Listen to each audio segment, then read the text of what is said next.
me to use the name Max Egan just to create a pen name. Like I said, I always used the name Max anyway. I always hated my middle name. I mean, I always hated my given name, so I never used it. I stopped using it back when I was a kid.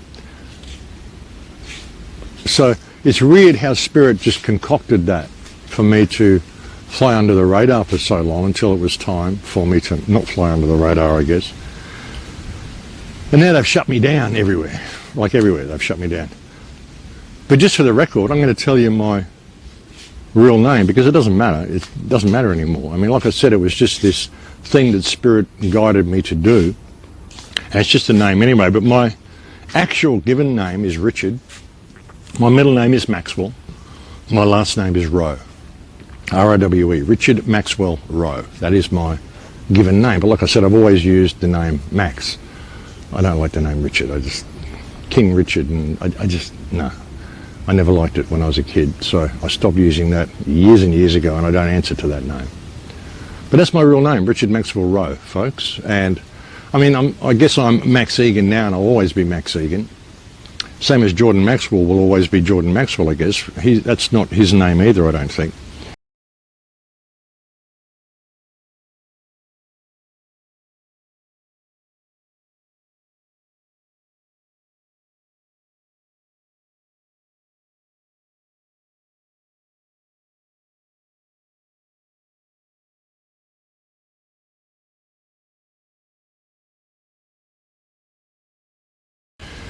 And, you know, a lot of people do this, but it's interesting how Spirit guided me to do that. Like I said, I'm not fussed about the name. It isn't about the name.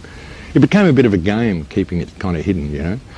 But, like, you know, it doesn't matter now. And please bear in mind that in my life, in my younger days, I used to work at Movie World Studios here on the Gold Coast in Queensland. I've worked on at least 10 major films in the capacity of set construction and special effects.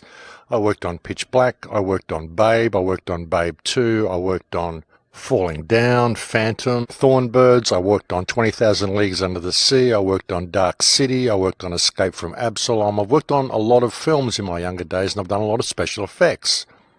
And since then, I've done 10 years of video editing, CGI, motion graphics, and all the stuff that you see on my video productions on YouTube.